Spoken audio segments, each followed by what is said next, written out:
What up guys, Commander here, and welcome to a new video where I'm going to be showing you and telling you how to fix the Master Chief Collection's online mode. Now, if you are a Halo fan like me, you would have been really disappointed when Halo the Master Chief Collection came out and the online mode didn't work. Now, if you don't know what the Master Chief Collection is, it's basically one game for the Xbox One, which comprises the 4 of the Master Chief Collection, the Master Chief games from the Xbox 360 into one game. And it also has Halo Spartan Ops, it also has Halo 3 ODST in there, but those are like, well, the Halo 3 ODST is a paid for DLC, but never mind. But one of the main things that a lot of people wanted to do and to play was the online mode. Now, when it released, they said to themselves, 343 said that there were a load of bugs with the online mode so that it would not work.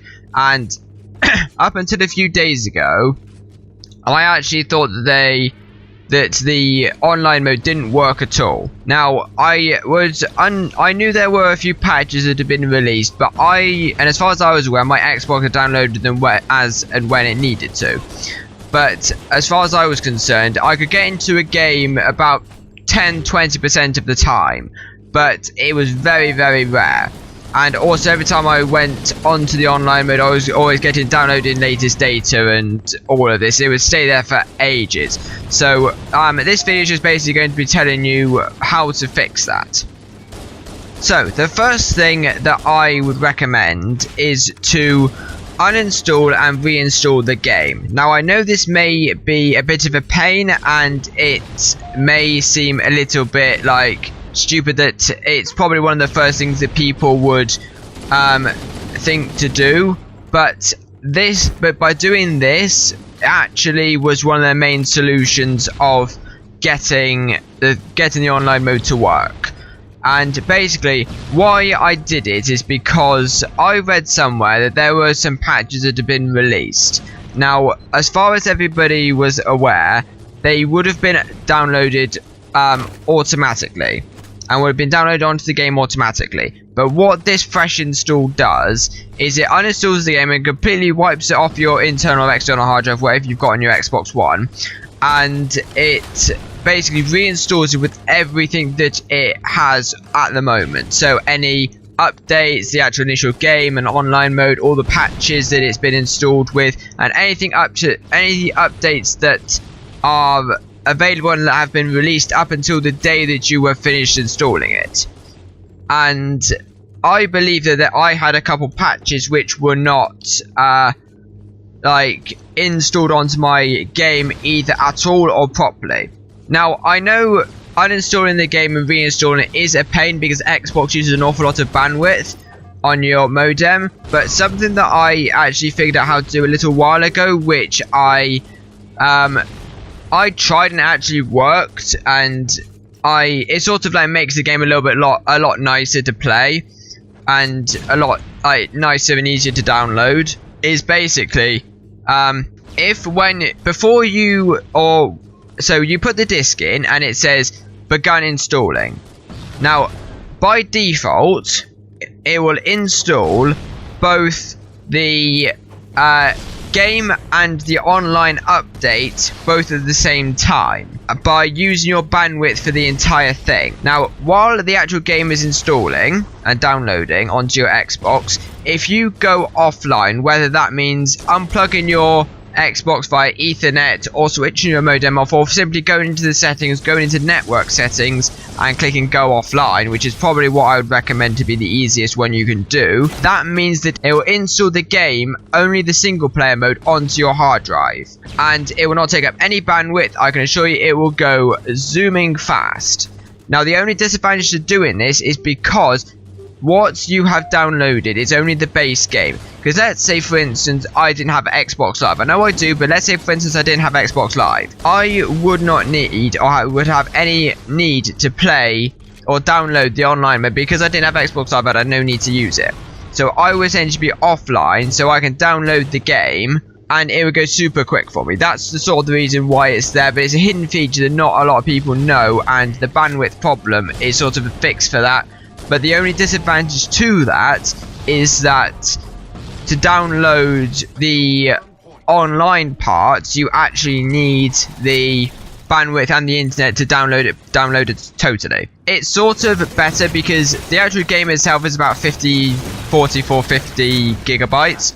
Now if you're downloading 44 gigabytes offline in about half an hour, 45 minutes, it's better than spending because then you would have the campaign and online mode as well as the campaign and online mode all together downloading, and that would take at least 12 hours because that's using that bandwidth. And especially for people like me who's only got 600 gigabyte download speed, it's a massive pain.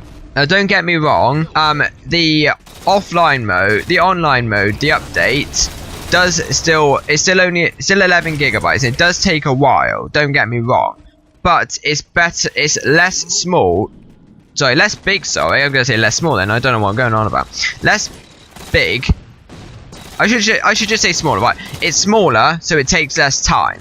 So you're basically halving all the things that need to be done, and doing them in chunks which would take less time.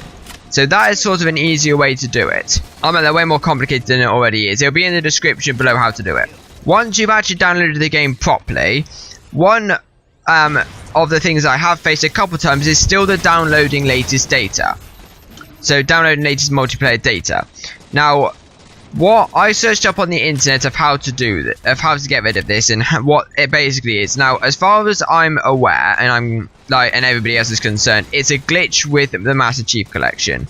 It's not something that is actually part of the game. It's a glitch that you can't get rid of. It's basically something that comes up saying download latest multiplayer data. You can leave it for 2 weeks, a month, 2 months, and it will still be there. It's a glitch on Microsoft and 343's part, and there's nothing you can do about it. Now, I read something on the internet and on the Halo Waypoint forums, which I actually thought trying, and I tried, and it actually worked rather well, as well as doing this reinstall part. If when the download latest data comes up, if you leave it for 30 seconds, roughly 30 seconds, don't do it for any less because it may not work, but 30 seconds or more, and then click cancel, and then go into online and join a game like Team Slayer or Big Team Battle, then you can, it sort of increases your chance of getting into an online game. Now this plus the uninstall with the reinstalling of the game makes it, I've calculated, at least 50% more likely to get into a multiplayer game. So it's gone from 20% to about 60-70%. I mean, it's maybe more because again I only did this a couple days ago, so I don't know 100%. But that is, it's improved me getting the game done a lot more, and I've since I did it, I would only, I mean, again, there are instances where the online mode doesn't work and you don't get into a game right away. If you do not get into a game between 30 seconds to a minute of actually going into that lobby, exit out of it and go into it.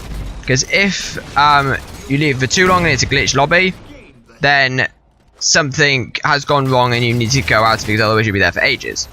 Also, if it does carry on happening, so let's say it happens about 3 or 4 times, you've gone in, you've done all the things that I've said in the previous part of the video, and it still doesn't work. I mean, let's say you've got into a couple games and then suddenly it still just doesn't work, or you've done everything and it still doesn't work.